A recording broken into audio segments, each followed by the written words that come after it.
ever cracked open a book like over 100 years old and thought, wow, this is surprisingly relevant. Happens more often than you'd think. Right. Well, that's what we're doing today, diving deep into this. It's Annie Besant's Theosophy, published back in 1912. Now, before we get too far, we should probably mention we're not treating this as, like gospel truth or anything. No, definitely not. More like a unique lens to examine some pretty big ideas. Yeah, Science, morality, philosophy, even religion gets thrown in the mix. Should be a fun ride. Ready for some, I don't know, mental gymnastics? I think so, yeah. All right, so Theosophy, what is it exactly? Sounds kind of like, I don't know, something Indiana Jones would chase after, right? It's got a certain mystique, that's for sure. Yeah. The word itself comes from, let's see, Greek theos, meaning God, and Sophia for wisdom. God wisdom. Okay, that sounds pretty intense. But what's the core concept, the gist of it? At its heart, Theosophy says there's this, like, universal wisdom, How? and it's hidden beneath all the world's religions. Imagine this thread of unity kind of weaving through all those different faiths. So instead of seeing all these religions as totally separate, it's more like they're all, what, tapping into the same source, just from different angles? That's the idea, and it's really interesting when you consider the historical context here. We're talking late 19th, early 20th century. Besant was writing during this, like, wave of skepticism towards organized religion. Yeah, I can see that. Scholars were comparing myths and scriptures from all these different cultures, finding all these similarities. Naturally, that led some people to question the whole, my religion's the only true one thing. It's like finding out all the best bakers use the same secret ingredient, right?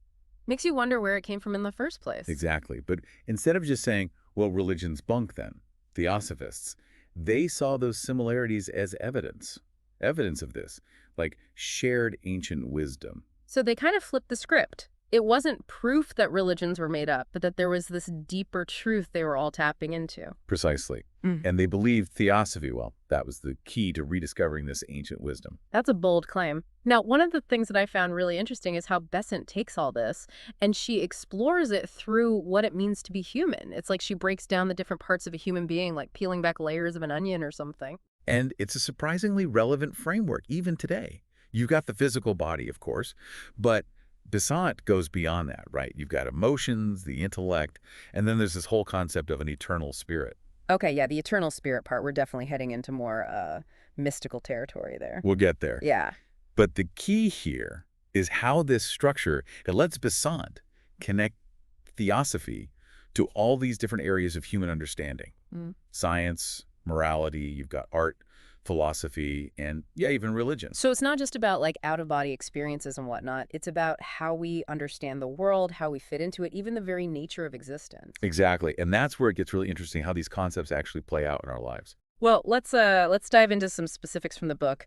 I have a feeling things are about to get pretty mind-blowing. One of the things that really struck me was how Besant tackles science. Like she goes deep into some pretty wild concepts about, the nature of reality itself. Yeah, and she doesn't just present these as like mystical beliefs or anything. It's almost like she's talking about observable facts. Hmm. Take the idea of different spheres of existence, for example. Yeah, this whole concept that there's not just our physical world, but all these other realms with their own types of matter, even senses that we can't even begin to fathom. Exactly. She talked about things like the etheric double.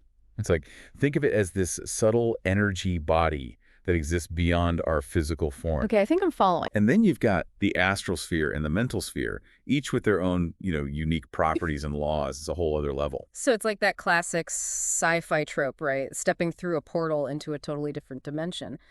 But Besant's suggesting these dimensions might be closer than we think. And that maybe we're just not equipped to perceive them with our limited senses. Imagine trying to explain the concept of color to someone who's been blind since birth. It's like that. Our physical senses might be holding us back from understanding what's really real.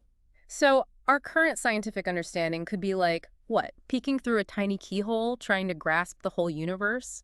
Makes you wonder what else is out there. It certainly does. It challenges us to maybe broaden our definition of what we consider real and knowable. Absolutely. And speaking of expanding our understanding, let's jump over to how Theosophy views morality and art. This is where I found some surprisingly relevant stuff. Oh, yeah. Like what? Well, for starters, Besant argues that ugliness, it's actually unnatural. She says nature is constantly trying to cover it up with beauty. Interesting. There's this fascinating bit where she uses the example of slag heaps, those, Yeah. unsightly piles of waste from mining. I've seen those, yeah. And she talks about how nature, over time, will try to cover them up with roses, vines, that sort of thing, like it's trying to heal the ugliness. So it's like nature has this innate sense of aesthetics. That's what it seems like. And it made me think about, how drawn we are to beautiful places, how restorative it feels to be surrounded by nature. Maybe that's not just a personal preference, but some kind of deeper, innate human response to harmony. That's a really interesting thought. It challenges us to consider that maybe beauty isn't just subjective, right? Yeah. Maybe there's an objective aspect to it, a reflection of that universal harmony Theosophy talks about. It makes you think, that's for sure. And things get even deeper when we dive into Theosophy's perspective on philosophy. One of the core concepts here is reincarnation, but Besant doesn't present it as this mystical belief, really. It's more like a logical system, all tied into this idea of karma, cause and effect. Right. It's not about punishment or reward in the traditional sense. Karma, in Theosophy, is more about learning and growth over multiple lifetimes. The idea that our actions have these ripple effects that extend beyond just this life. It's like learning to ride a bike. You might fall off 100 times, but each fall is a learning experience that ultimately helps you master the skill. Only in this case, the skill is like learning how to live a more conscious, compassionate life. And maybe, just like we don't remember every single time we fell off that bike as kids, we don't necessarily recall all of our past lives, but those lessons we learned, that growth, it carries over. It's a pretty radical way of looking at personal growth, even responsibility. Makes you wonder, are we truly responsible for everything that happens to us? Is it all just karma playing out from past actions? Those are some of the big questions Theosophy encourages us to grapple with. It asks us to at least entertain the possibility that our choices have these far-reaching consequences, not just in this life, but across multiple lifetimes. Okay, so we've got this idea of multiple lives, interconnectedness, this universal wisdom, and that brings us, I guess, to the final piece of the puzzle, religion. This is where that idea of a universal wisdom really comes to the forefront. Exactly. And one of the key things here is that Besant, she doesn't see different religions as being in competition with each other. Instead, it's more like they're all different paths leading up the same mountain, each one offering a partial glimpse of that same underlying truth. It's that classic metaphor, right? Many paths, one destination. Precisely.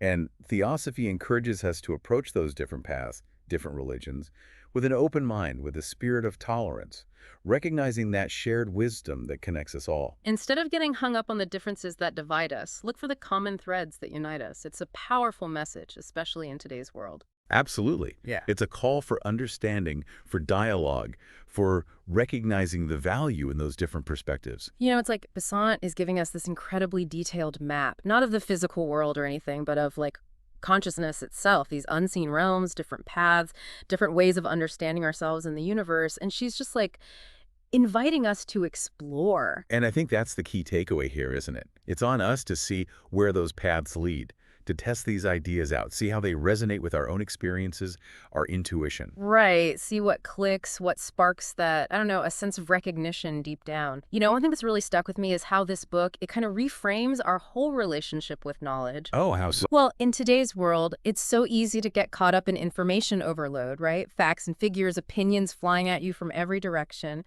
But Theosophy seems to be saying that real wisdom, true wisdom, it's not just about gathering more information. It's about finding the meaning behind it all, those connections, the deeper significance. Exactly. And figuring out how to use that knowledge, not just to, win trivia night, but to live a richer, more meaningful life. To find that God wisdom, that Sophia, hidden within the information itself. Right. And that pursuit of wisdom, that journey of discovery, it's not limited to some select few, is it? It's something anyone can embark on. Absolutely. We all have that capacity within us. So, if this deep dive has left you with more questions than answers, that's a good thing.